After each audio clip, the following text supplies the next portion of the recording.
So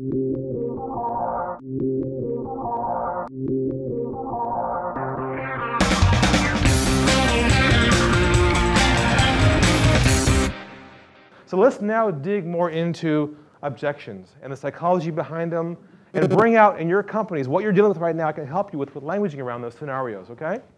So here's usually the two reasons behind the objection. One is, I'm feeling pressured by how you're trying to sell me something. That's usually why you get an objection.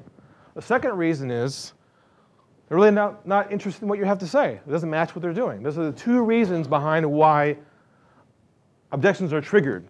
But we don't know what the reasons are, do we? So that's what our goal is, to uncover that, to see where the opportunity is. So how do we know if there's pressure in a phone conversation with someone? One, they stop interacting with you.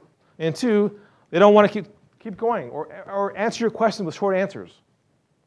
So that's not a problem. Like I mentioned before, it's going to be your key anchor that you need to begin to use within your companies whenever you sense you're getting the pressure back from people. It's really magical in what happens. Now, remember I mentioned before about it's not a problem? You can't say that's not a problem. How do you have to say it?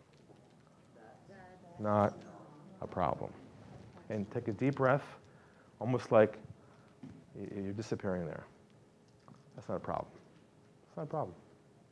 What will happen is human nature will be like, oh, what do you mean it's not a problem? Okay? So get comfortable with that languaging. Let me tell you why. Because that languaging brings out the truth with people. They begin to feel comfortable telling you things that you never heard before. That's why the languaging triggers that kind of reaction there. So let's go into some more objections that I haven't covered yet and dig into your businesses a bit. And you can tell me what you're hitting in your businesses, and I'll help you work through a few things. We got one scenario over here. You told me the break. We'll cover your situation in a minute. So here's the comment. Anybody get this one at all? I'm just pulling out of our materials randomly. Anybody get this? Why should I go with you?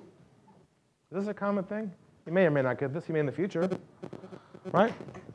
How do we usually respond to that? Why should I go with you? We usually start doing what? We sort of justify, right? We say, well, we're the number one. We are the best. We have the most. We have been running the longest. We have the most coverage. We have the most, right? So here's another way to handle this. Given the unlock the game approach. When someone says to you, why should I go with you? You might say, and what do we do when we feel pressure? We stay calm, lower our voice, and say, I'm not quite convinced. You should yet, until we can really make sure that we're a match together.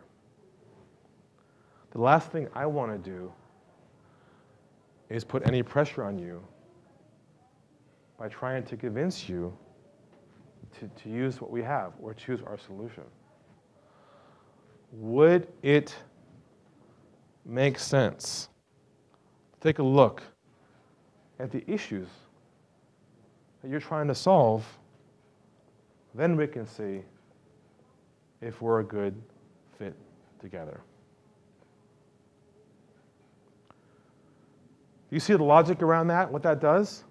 By saying, why should I go with you?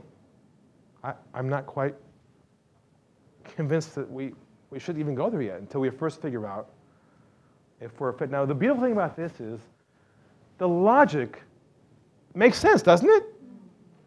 It totally makes sense. It's common sense, which means the other person in their mind goes, well, they sort of realize that they're like being a bit pushy.